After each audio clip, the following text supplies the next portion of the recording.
going to need.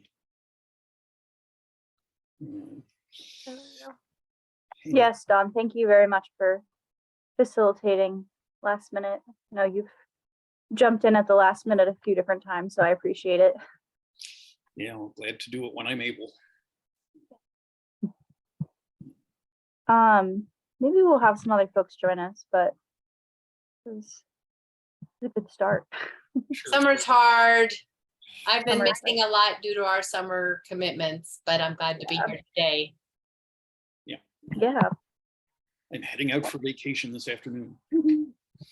For a few Yay. days. Enjoy the heck out of that. That sounds wonderful. Manitoulin Island in Georgian Bay. Wow, that sounds nice. Yeah. Yeah, I wish I had more time to do it, but and I'm hoping that I have remembered all the things that I need to remember to go to Canada. I think Oh, yeah. I have not been since the before times. Yeah, that is a little bit stressful. And I'm sure they're a little bit more strict coming back. Like, or I don't know. I don't Maybe know. not. Maybe not, actually, now that I'm saying that. Letting us in. Yeah. I don't know. But I think I've got all my ducks in a row.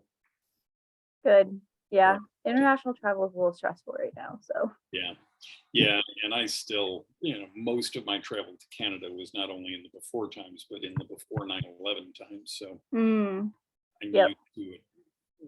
I still have it in my brain that it's hardly another country. yeah. You're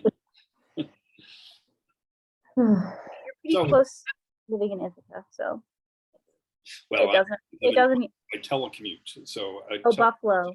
So the Canadian border, I Very can close. Canada with if the traffic cooperates in 17 minutes from my driveway.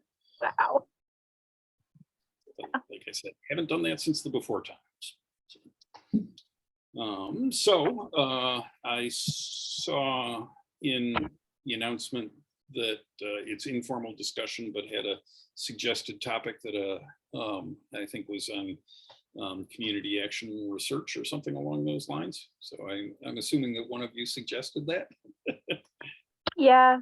That was in we've been getting those suggested topics from the actually the social network analysis that we did. Mhm. That was one of the suggestions. So I'm not actually sure if the person that suggested that is here. So if it's not of interest to people, we don't need to talk about it. I'm gonna say and admit while being recorded that I don't know what those words in that order mean. I'm like, what exactly? Yeah. So I may not be qualified to participate in informal discussion. Well, helping people recognize that vocabulary is an obstacle is an important part of the conversation, I think. Yes. Well, when I saw community engaged research, the first thing I thought is, are we talking about community science, or sometimes it's called citizen science? Like, is that what the questions was about? I'm not sure Yeah, either. that was my closest guess as well, but maybe not. Like maybe it's literally, I don't know. I think we need the people that's their passion to identify. Yeah, I mean, I can say, I think my understanding is slightly less naive than other people on the call, but not, but still naive, still too naive to go into it in any kind of reasonable, helpful way, I think. Well, yeah, and if it's not it's more of a suggestion. If we don't want to talk about that, we don't need to talk about that. And I should ask for announcements. Yes. So, are there any announcements? I actually have one. Oh, Jim has his hand raised. Let him. Well, it's okay. You go ahead, Gina. I like to hear your voice more than I like to hear my voice anyway. So Okay, you have better manners than I do. I'm just excited. That's mostly why I just went for it, because I've been talking about the Excel Summit that Clean is going to be convening in September. and we just made our registration for that live yesterday. So I I'm pretty- registered right Yes. away. yes, you were like probably I actually think you were the first person to register. So yeah, gold star for you. We're very excited about that. I'll put the link in the chat, but I'm really hoping that we can get a good showing. So I'm just asking everyone to share and register if they want, and just spread the word. And Jim had a hand up. Yeah, so I mentioned this a little bit before another week ago, but just I think this is good for the Clean Network. On this Friday, NASA is doing a public program in Oakland at the Chabot Space and Science Center on the James Webb Space Telescope. And they recognized that if you're especially at a museum, you want something that's hands-on and engaging. Because if it's just lectures and talk, it's like, why do you have a museum? What's special about it, right? I mean, it's good, and Chabot has telescopes, which is great. But how do you tie in James Webb Space Telescope when James Webb Space Telescope focuses on invisible light? Your telescopes by themselves are not going to show people anything that they see. They're looking at the universe at the very beginning as possible, where it's all redshifted.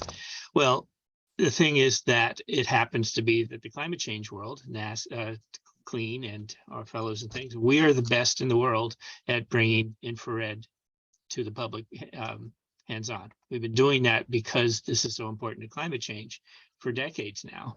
And so it's going to be Mobile Climate Science Labs is going to be providing for NASA, with NASA's loving it, different lab stations on infrared and spectral analysis, and even bringing out, they have a long wave camera, or we could call it a thermal, as people call it, a thermal camera, but people don't use it at Chabot, and we know how to use it and make it exciting. So that's another thing that Chabot is really excited about, is we have the tools to make that camera become alive and be excited. And I know you all have used the cameras at PRI, right? I mean, thermal cameras, or at least I know that was part of the planning in the exhibit. So I think it's something to recognize when our world can help another world, and James Webb Telescope is hot, and they're turning to us for how to make it exciting and involve the public. So thanks on that. That's great. Yeah, that's a great idea. Other announcements? I'll note that the Kubo project, which I've spoken about a fair number of times, the Cornell's Deep Geothermal Project has reached almost 8,000 feet on their way to 10,000 feet, and things are mostly going along well. And I had I visited the site on Thursday, and had a tour given by the sort of technical people in charge, the drill operators, and it was really, really interesting. And one especially interesting piece about it was these two guys who were leading the tour for a small group of us. Formal education ended at high school. They have been working in the oil and gas industry for their whole careers, and it's a direct, the skills that they learned in the skills and knowledge that they learned in oil and gas drilling are directly applicable to doing this renewable energy research project, and ultimately will be, if the research project comes to the conclusions we're crossing our fingers for, that they'll actually be able to heat campus with deep geothermal, these oil rig workers can instantly transform from being oil rig workers to being renewable energy workers. And I think that's very, very interesting. And I'll also guess that both of those guys make twice the amount of money I do without going beyond high school for their training, although lots and lots of on-the-job training, obviously. I wonder, Don, one of the factors that goes into the money they make is the chance of being killed by oil blowing up. is that a little bit less when you're doing the kind of things that you're speaking of? Yeah, and I don't think that's actually all that much of a threat with modern safety protocols. Um, uh, and it's interesting to consider that this project is working really hard to avoid getting oil and gas out of the ground. But that's what I'm getting at, is that Yeah. if anything, it's going to be more attractive. Yeah, yeah. I've had the chance in the world to like work in oil refineries, right? To see them from an engineering perspective and things, which was eye-opening things. It's a very common thing that it said, oh, that's just water. Don't worry about it. Yeah, well, it's actually benzene. It'll give you cancer, right? Yeah, So, yeah. yeah, and another interesting piece of it is that there's stuff like norms, the naturally occurring radioactive materials, which you have to worry about in drilling projects generally, but that tends to be in the oil and gas rich layers, and modern drilling takes a turn and goes into those layers and across them, so through potentially miles of that stuff, whereas this drilling is going straight down and not and so it's going across those layers rather than traversing them, if whatever the right word is there. So that reduces the risk substantially for either accidentally bringing up gas or oil, or for dealing with substantial amounts of the naturally occurring radioactive materials. All right, I'm late to the party. What are we drilling for? We are drilling for heat. Oh, geothermal. Okay. How deep does that usually, how deep do those usually go? Well, that's or does it depend on the stratigraphy? It depends on a lot of things. I'm talking specifically about Cornell's deep geothermal heat project. I'll put a link in the chat. They're drilling a 2-mile deep hole on the Ithaca campus. That we're at about 8,000 feet right now. And that's pretty darn different from what's often thought about related to geothermal, which some will argue that the residential geothermal systems are really buffered, using the ground to buffer solar energy, whereas this is going after the deep heat in the earth. And we will write some blog posts about that eventually. We don't have that up as yet. My colleague Rob Ross and I are part of the outreach team for that, and I will also note that you will see the daughter in some of the videos. Fun fact that you may not know about, but might be something to compare and contrast, is the city of Klamath, Oregon has geothermal heat, and they don't have to plow their streets or sidewalks because of it. And it's throughout the town, and I don't know anything about the system or how they operated. I just remember arriving in winter one time and the streets were all clear, and finding out that that's how they had managed that so well. Yeah, and I think that is because they're in a more they're in a volcanic area. Yeah, but I mean, just from a storytelling perspective, it might be interesting to point out that, these people have it close to the surface, and this is how they implement, the technology in their town, and how much, even just like, how much does that save them? Yeah, it cost a lot to build, but how much does that save them not having to run plows every winter and things like that? Right. Yeah, and Iceland famously has geothermal electric plants, and there are geothermal electric plants that the geysers in California, I think, are the biggest in the U.S. And so there are places where that's a lot easier to do than Ithaca, and one of the goals of this project is to show, if we get the results we're hoping for, that's an implication that this kind of system should be usable pretty much anywhere, because there is no substantial tectonic activity in upstate New York. There's nothing particularly special about the geology the subsurface geology in Ithaca. Of course, at the surface, Ithaca is gorgeous.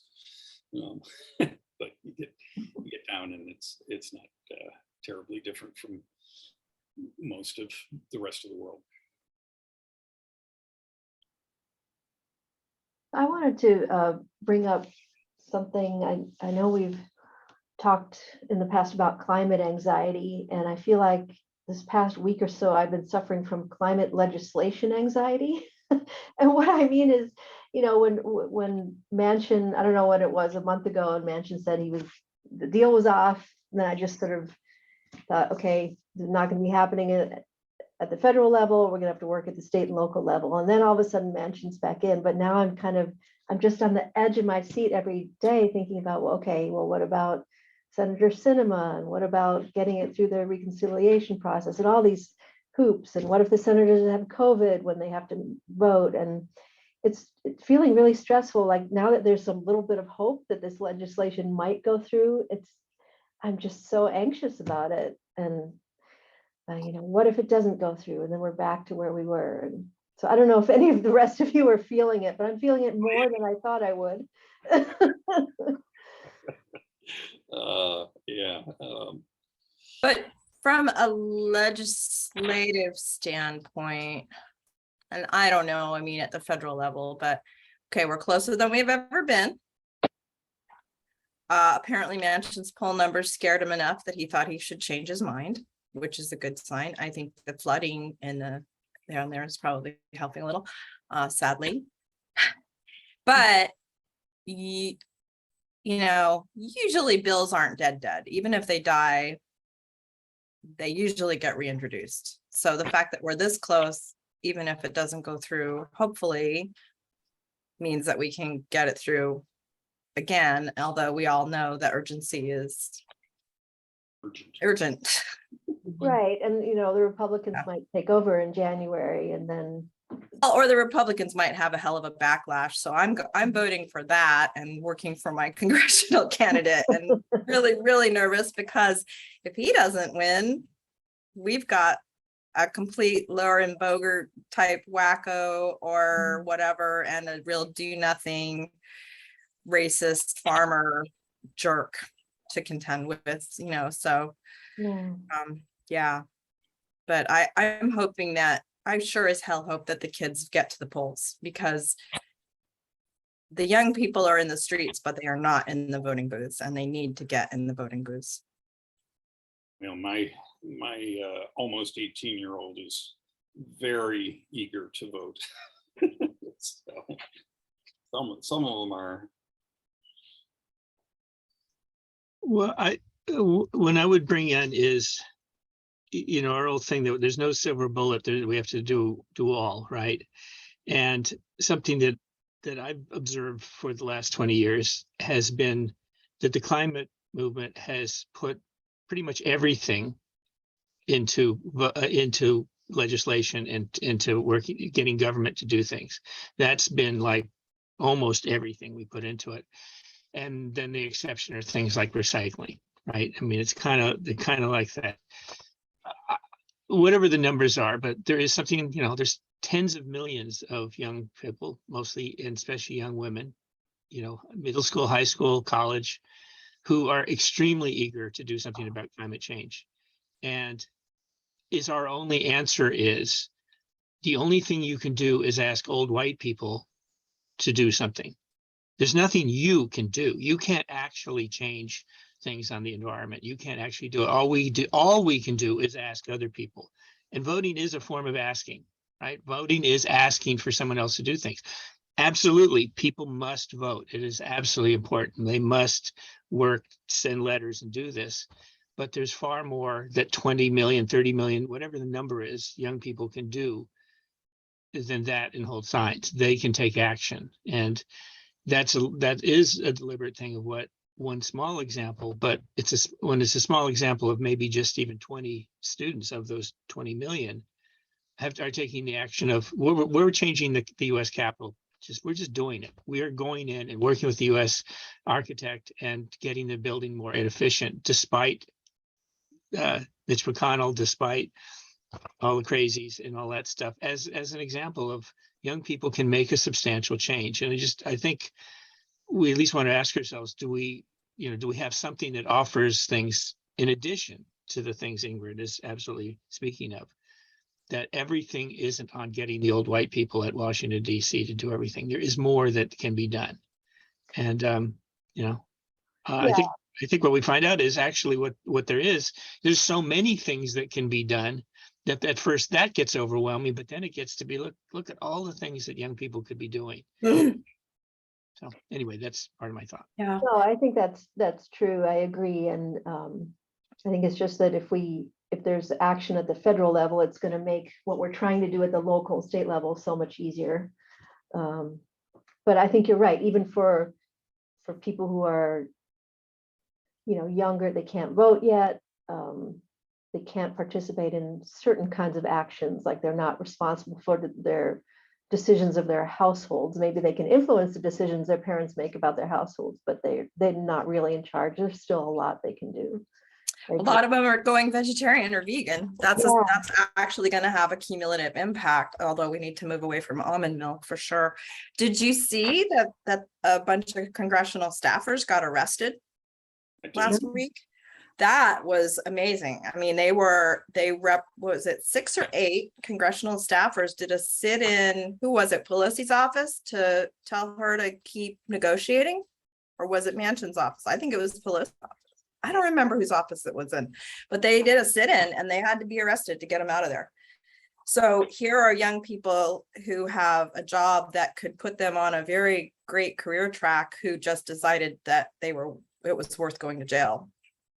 So, or whatever. I mean, I doubt they actually went to jail, but they were arrested. So, yeah, I thought that was super impressive, that those young people did that.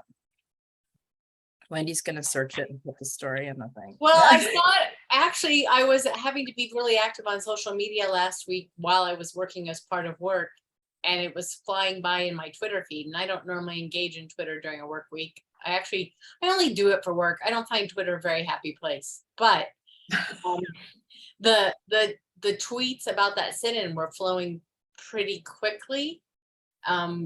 Somehow I was getting them from one person who was engaged in the sit-ins. Not sure exactly why those were showing up in my feed, but they were. And I was like, you go. But I'm realizing in the tweets, it wasn't abundantly clear which office they were sitting in, but I'll go look for it. I shared it on LinkedIn. So that was super interesting. The other thing did you guys see, not climate related, but race related, did you guys see the blow up yesterday about the guy that his company had a company retreat at an Alabama former plantation in Alabama, and there was to be a costume ball at the end in appropriate period costume, and he, being the only Black man, showed up as a slave. Didn't hear about that. Wow. And oh my gosh, it's really crazy. You should just look for it. He put it on Reddit and another place, and basically the HR person was fired. He was apologized to profusely. He got a raise and an improvement in benefits. And it was just such a slap in the face to this stupid company. Like, literally, was the HR person the only one that knew that they were spending money on this event at this thing, and everybody else completely thought that was okay, so people are getting, I don't know, gutsy. Yeah, emboldened to just do the right thing in the face of so many things that aren't the right thing. Right. Let's see. No, that one did not cross my eyes anywhere. Oh my gosh, I'll try to find that too. You know of it. I mean, I'm horrified it happened, except for the ending. Well, and if you can find if I don't use Reddit, but I found it in a thread where it was like the photo of the HR person, I think, coming down in her big, hoop skirt ball gown, coming down the staircase, and she sees him, and then she realizes, and there's 2 photographs, and the look on her face, and it's like, yeah, dummy, what were you thinking? So luckily he had, he had people who took pictures, and he said, luckily I'm in a job where I didn't have to go to a lot of the breakout sessions. So instead he could be wandering around in his slave outfit, staging photos on the plantation. Wow. Yeah, it's great. I'll try to find it. But I'll also try to find the sit-in. Where are my That posts? reminds me of all the I read about, apparently it's still a big thing in the South to like have weddings on plantations, and it's just like I follow somebody on Twitter who talks about how, terrible that is. Well, and the HR director had her own wedding apparently on a plantation. And so somebody should have said, hey, wait a second, this gal obviously is not, she wasn't the head of the HR. She was like second in command, but oh, where are my posts? How do we, so weird to figure out your stuff here. There's actually a piece that came out yesterday or today in Time about sort of free associating, connecting the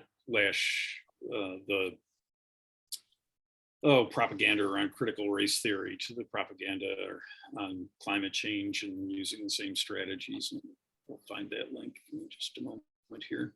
Cool. Yeah, it's a good piece, and it relates to a book that's about to come out.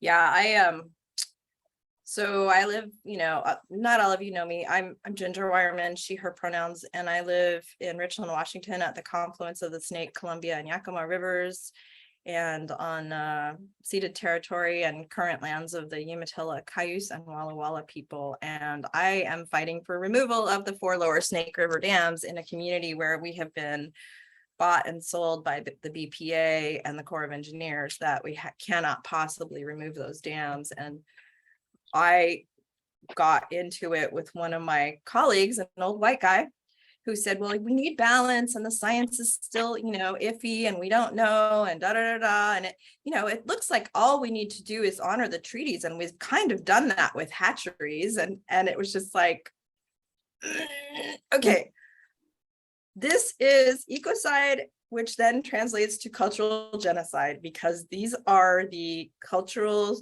spiritual, dietary, and economic foundation of these people, and 140 other species that rely on them because they're a keystone species in the forest. And people were like, why did you write that? And I was just like, because he's clueless, and I am tired of his cluelessness. And, because I've tried to speak to him about racist and misogynist comments in the past, and he doesn't clue in, and he thinks he's really woke because he marched with Huey Long in the 70s at University of Washington. He told me that I'm not racist. I marched with Huey Long in the 70s.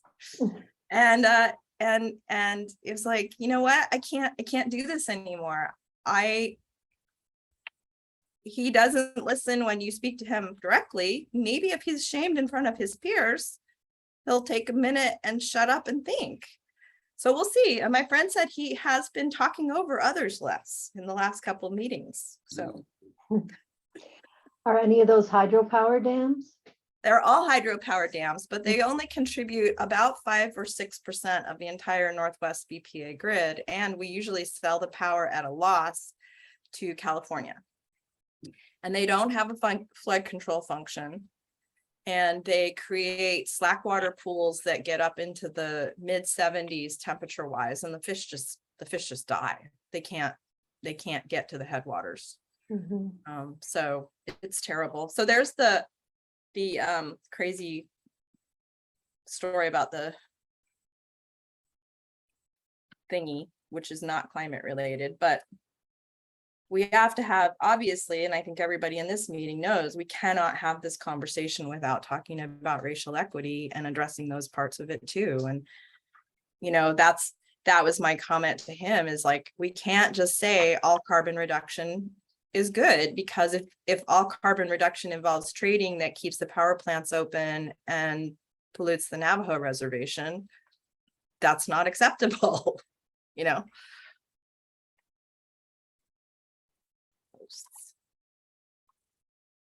Ginger, can I ask you a question? You can certainly ask me a question. You mentioned something about selling at a loss to California. Why? Yeah, Why? How? Huh? because they actually produce power when we don't need it in the Pacific Northwest.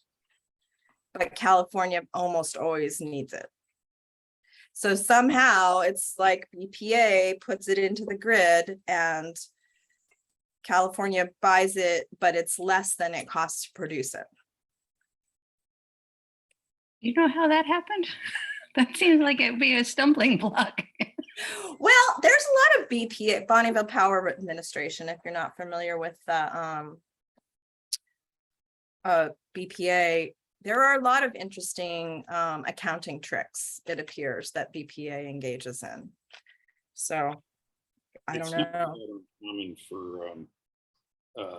for power to be sort of over generated, more generation than needed at certain times, depending on what kind of power generation we're talking about. If the wind is blowing extra hard, then windmills can make more than can be used locally, so they ship it off somewhere else, and sometimes actually get paid for shipping, transferring that power to, or I'm sorry, sometimes they have to pay other people to take their power, because if they don't, they'll tax the grid in various ways, and it's very complicated. Yeah. And I mean, hydropower is exactly but that. it's not at all. Yeah, we have more sometimes than others. Right. Yeah, and it actually, that happens in a lot of different kinds of power generation. There's a really cool project. There's sometimes excess power that has to be. Go ahead. There's a cool project in Washington. They're building energy storage battery. It's a water battery, where there's going to be, it's just like a giant pool. And when there's excess power coming in from the windmills, it'll move the water from one side to the other, and then it'll create hydro between the two pools when the wind isn't blowing. Mhm.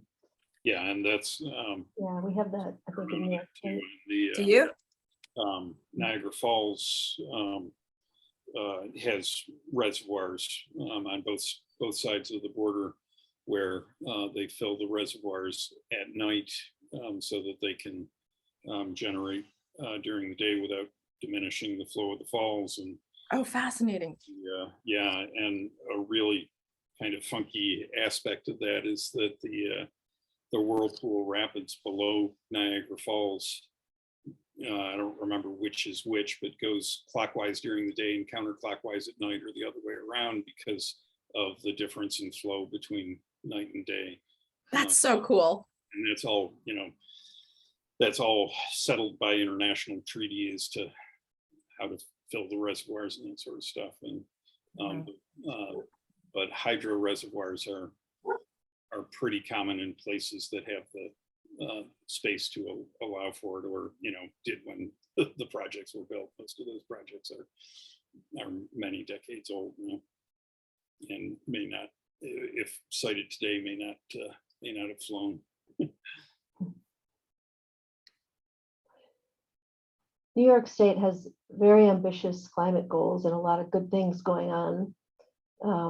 But some things are tricky. Like last year, there was a nuclear power plant pretty close to New York City that was closed for various reasons, not for climate reasons, because when that closed, they said that then it had to be replaced by electricity generated from burning mostly natural gas, but some oil too. And that went up something like 77% last year for powering downstate New York, which is, the huge metropolitan area of New York City. So it's a lot of energy.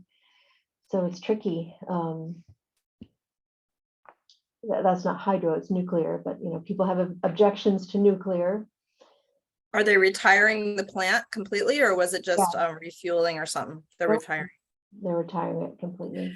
Yeah, well, I don't know if you folks know that our nation's nuclear supply all of the commercial reactors have been paying into a federal pot to build Yucca Mountain for 50 years, and Yucca Mountain was closed by Harry Reid during the Obama administration. It was finished. We've spent $12 billion building it. It was just about to accept waste, and Harry pulled a lovely political stunt. And so now we have no deep geologic repository. So all of the nuclear waste from all of the reactors in the country is sitting on the property adjacent to the reactor somehow in dry or wet storage.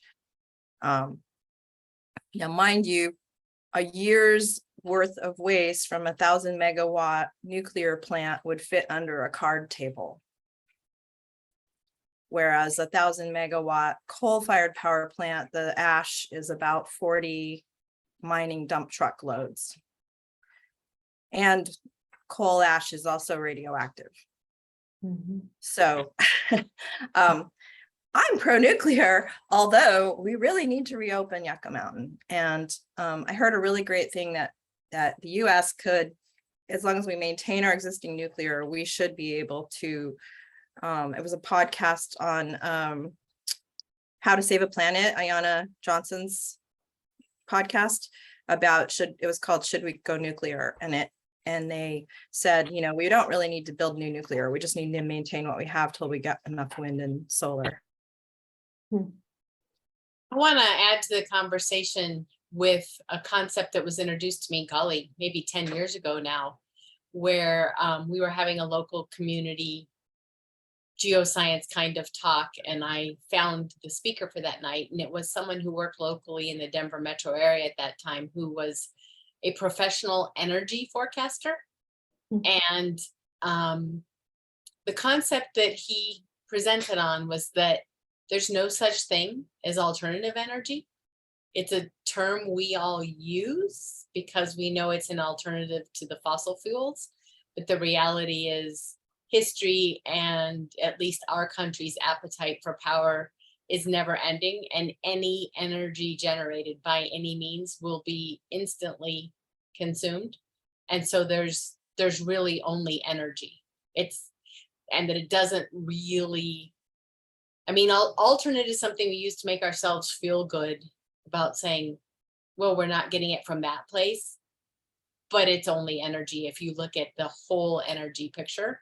And that's where, it's relevant to the nuclear conversation. It's relative to all the forms. And yes, there's certainly value in using less fossil fuel for all the reasons we all know as climate education people, but something about the root cause of the insatiable need for energy is something that deserves conversation as well, because we all used to live with less energy. And, my house is an example. I have a house built in the early 70s, and I literally don't have enough electric plugs in my walls for the kind of life one lives now. Yeah. There's 2 per room, maybe. Some of them, maybe 1. Yeah, and there's again, wicked complicated, and one of my sound bites is that we need to complexify the seemingly simple some of the time, and the world is a complex place, and educators and journalists and politicians are all driven to simplify the complex, which makes sense a lot of the time, but we overdo it. And one of the complexities of the issues that you're talking about is that what I consider to be a pretty huge TV over there uses way less electricity than a television, a much smaller television, or a much less wide television of 20 or 30 years ago. And my refrigerator uses way less energy than a 20-year-old refrigerator. And my house is more efficient because it's insulated, and indeed household energy use has dropped substantially in the last 20 years or so. So we need to be careful in how we talk about that stuff. and the energy system is changing really, really rapidly. Let me. I will pull up a couple of slides on some of that in a minute, and while Jim, who has his hand up, speaks about whatever. Great, thanks, Don. So a couple of things to throw into this. One is looking at where we as the larger clean network, what do we keep track of? We're doing that collectively. What fields of energy are we actively have content and promoting and around careers and places that encouraging and helping making connection with training and careers? In what fields of energy are we covered really strong? Which ones are we weak? Which ones we want to get? And I would also want to add in, do we at least have some that there are areas where younger people can be involved now? So it isn't always the answer is, well, that's something, we got to do something about climate change now. That's part of how it always gets to be elections. We have to do something about climate change now. You're not going to be an engineer for 10 years. So that's too late, right? That's always been the argument. Young people what they do is too slow, so it doesn't matter. That I've heard that argument for 20 years, right? We don't really need to involve the young people because they're out of the picture. There's nothing they can do, which is garbage. There's things they can do, but what fields of energy and action can we involve young people? I would say energy efficiency is the most straightforward one. The other one is recognizing that those fields where energy is involved, right? Unless we actively work to change it, it will stay the same. They are overwhelmingly for white men. Secondarily, they're for Latino men, right? That's who does 95%, 97% of the types of electricians does that work. So you have the population that most cares about climate change, young women, and you're basically saying to them, but you're not going to be making that money. It's not going to be a career. You're out of the picture. These are not fields for you. That is what our society has set up right now. And I hope the Clean Network is one that says that's got to change. And we're going to be part of changing that.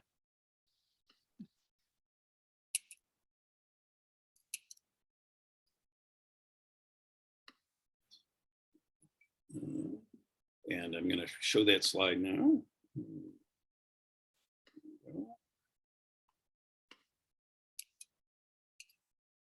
So there is US coal consumption for the last 70 years.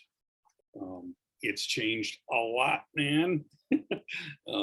And I think it is very much worth paying attention to the complexities that have brought about those changes. And of course, a huge piece of it is hydrofracking, so that a lot more of the electric generation in the US is from natural gas now, but Texas produces more electricity from wind than any other state. And there are states in the Midwest that get 25% of their electricity from wind now. Wow. New York State doesn't have any more operating coal power plants. And there are real changes going on, both in terms of how power is produced and how power is used, and that really matters. And here's another really fascinating graph, I think, that what discipline is that relevant to? Well, most of them, I think, and it's again worth it's obvious that COVID hit in there, but it's also obvious that the end of the graph I think it goes up to 2022, sometime earlier this year, is still lower than what it was pre-COVID. And we were 392 million gallons of use a day pre-COVID, and now we're down to 369 million, if I remember my numbers right. So it's about a 5% drop. And part of the complexities there are electric vehicles are coming online, and people are telecommuting more, and on and on. that was relevant to the conversation a little bit. It's interesting too that it looks like from about I don't know, about 2005 onward, it's kind of flattened compared to the trend from the 1940s to 2000. Yeah, so lots of things going on. Well, and there were recessions, right? Right, you can see every recession. How are transit conversations going in your various regions? Because one of the things that's driving me crazy is the narrative, and I actually just started writing, I'm going to do a post on LinkedIn about the new trope from the right wing is that if we all have electric cars, the grid will crash. And my neighbor actually came over and told my husband, I did the math, and if we all had electric cars and we charged them at the same time, it would blow a transformer in our neighborhood. That was very helpful. And, you know, I think the notion of conversion to everybody just getting an electric car is absolutely ludicrous. We need to have public transportation because sitting in a car, regardless of whether it's emitting fossil fuels, is a miserable existence and expensive. Right, right. And my soundbite on that is that while we do need to work to make cars more efficient, we need to work harder on making a transportation system more efficient than cars. And we've got the potential to do that. We're not doing it nearly fast enough. But you know, the complexities around where your electricity comes from influences how green your electric car is very true. But there are a lot of layers to that too. One being that the electric system is becoming less and less carbon intensive all the time, whereas your internal combustion engine car is going in the opposite direction. It's getting less efficient as it ages. So I can go on about that stuff for hours. I think one observation and can get, responding back to people is recognizing the amazing cultural shift of what the United States defines itself to be, or what America is known. America in the last century would be the can-do country, the country that innovates, that can do anything. Now it's the country that can't do anything. At least that's what the argument is, right? We're so fighting amongst each other, and there's the influence of the different oil companies or the different, different types of oil, energy. We can't transform how energy is produced and how much there is and where it's used. It's like there's no innovation, and it's just recognizing, kind of like let people sit on that. Is that really what America wants to become? I mean, well, the idea that we cannot have an electrical system that will carry the bulk of the energy rather than burning things and putting it in the air. Yeah. That's like, we're basically saying there's no room for innovation anymore. There's we don't change technologically. We just sit and we yell at each other. And I think people might want to reflect on that, no matter where they are. There's not a lot of Americans who want that. It's just a weird thing that America would say, yep, we don't do anything. Yeah, and it's not accurate. I mean, if you look at how much new wind power and solar power have come online in the last 10 years, it's a lot, and the energy system is changing really, really fast. So people who are making arguments like that that you're talking about, Jim, just don't know what's going on, and they ought to get informed. And when we were doing 10 years ago, when we were doing fracking education stuff, and I still do this some, I would ask people by show of hands to identify from the list of the 4 largest sources for electric generation in the US, which 2 are the biggest sources in New York State. And see if I can get myself in alphabetical order here before I speak. So the 4 largest sources of electric generation in the US in alphabetical order are coal, hydro, natural gas, and nuclear. And so I would ask people to, I'd go through that list twice, and the second time through for New York State, I'd say, raise your hand for which 2 you think are the biggest. And people would typically say coal and hydro, because Niagara Falls' power plant is the biggest hydro plant east of the Mississippi and the biggest power plant in New York State. But the correct answer is natural gas and nuclear. So they had 4 choices that, to pick 2 out of 4, the most common answers were the wrong 2. Is that just for your area or for US? That's for New York State. Okay. That's for New York State. Interestingly, I've been looking at the site you cited in those graphs you showed. I just wanted to point out wind is now the 4th. Yep. So there's natural gas. This is natural gas, Yep. nuclear, and coal. Or no, sorry. Yeah, coal and then nuclear. And wind has actually come up to be the 4th one. Just thought I'd point that out for the whole US, which is nice Right. to see. Yeah. Well, and I find it interesting that Texas has so much wind. And, still the spin from the right, no pun intended, is that we can't survive on wind, right? Yeah. Yeah, and of course, it's interesting too that people on the right are making arguments that, the problems with electricity and the grid are so substantial by pointing to Texas, which has the worst grid in the country. right. And self-contained. They don't connect anybody. By their own bad choices. It's the worst grid in the country in a lot of ways. So maybe the lesson from that is don't let the Republicans say what the grid should look like, because it'll be bad. Right.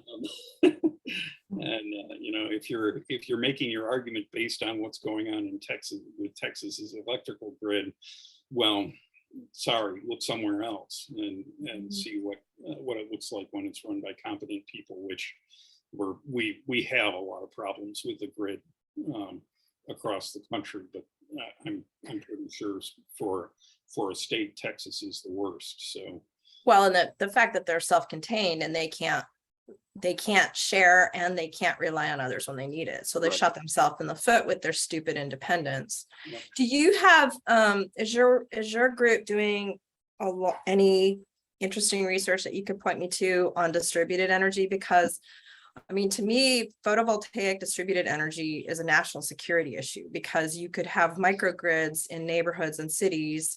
So instead of relying on these big power grids, I had this thought after Katrina, because the sun always comes out after a hurricane. Mhm. And Yeah. if you could have at least your refrigerator protecting your food, maybe you could only open it twice a day and grab stuff really fast because it's not going to last, but at least it would be something, right? Right. And I am just fascinated that there's so little, and I understand it because the corporations want to keep the control over everything, but what kind of research have you seen on distributed energy? Well, that too, unsurprisingly, is complicated because the same issues that Texas being a separate grid produces problems, so does yourself being a separate grid. And so I do agree that I am not as well versed in this as I'd like to be, but I would love to see systems where you can tie yourself to the grid when everything's working right and untie from the grid when it's not, because often people who have solar panels on the roof and the power goes out, they can't, because Right. the grid connected, they still don't have power. And it seems to me there should be easy ways to fix that. But there's also the issue of if you can do things more efficiently at scale. And an interesting example of that is the streetcars in San Francisco. The cable cars are connected to a cable system that just pulls them along, and so when you upgrade your electric motors with more efficient electric motors, all of a sudden you've made every one of those cable cars more efficient, and that's applicable to the electric grid writ large. When you take off a coal power plant, all of a sudden those emissions from coal, which isn't just the greenhouse gas emissions, but also the mercury and blah, blah, blah, all of a sudden that's all gone for everybody all at once.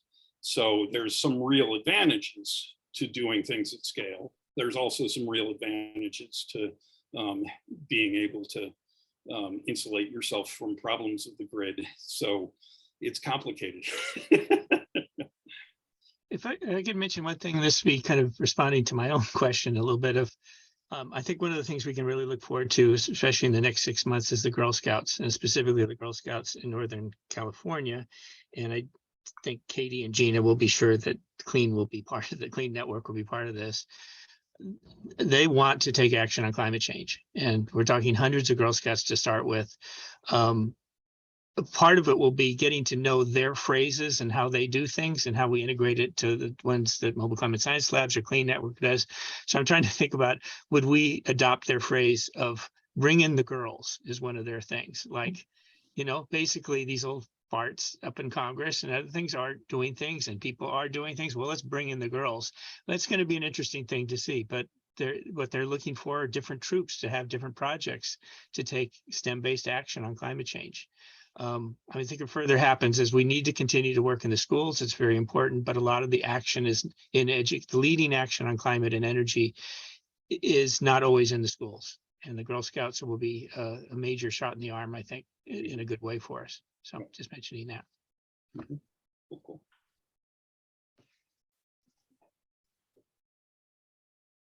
Yeah, I think empowering these kiddos is really, I think it's really critical, and that's an exciting, I love that slogan, and I think it could be really powerful.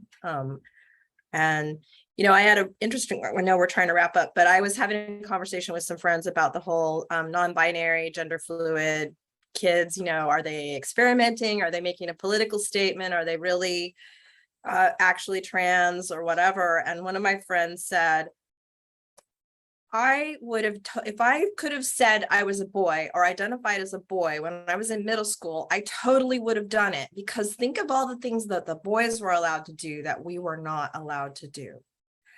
And I just thought that was really fascinating. And, you know, I think we obviously have progressive pockets in the country where the girls can do everything the boys can, and hopefully the teachers are treating them equally, but we still have a lot of places where the girls are not treated equally. And this campaign, I'm excited to hear about it and learn more about it. If you can find more information and share it in one of our future calls, I'm looking forward to that.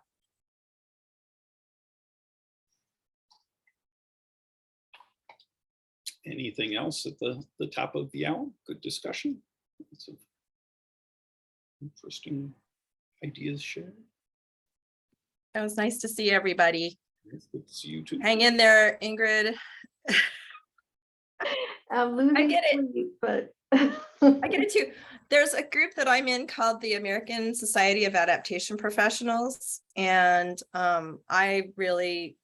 it's interesting hearing the work that they're doing on the ground. They're, you know, with municipalities and counties and states and stuff. And so there's work going on. It's, you know, it's not necessarily in the news, but there's a lot of really interesting stuff happening out there. Yep. Take care. All right. Thanks. Thank you, Have a everybody. good day. Yes, thanks, Don. Thank you so Don. much.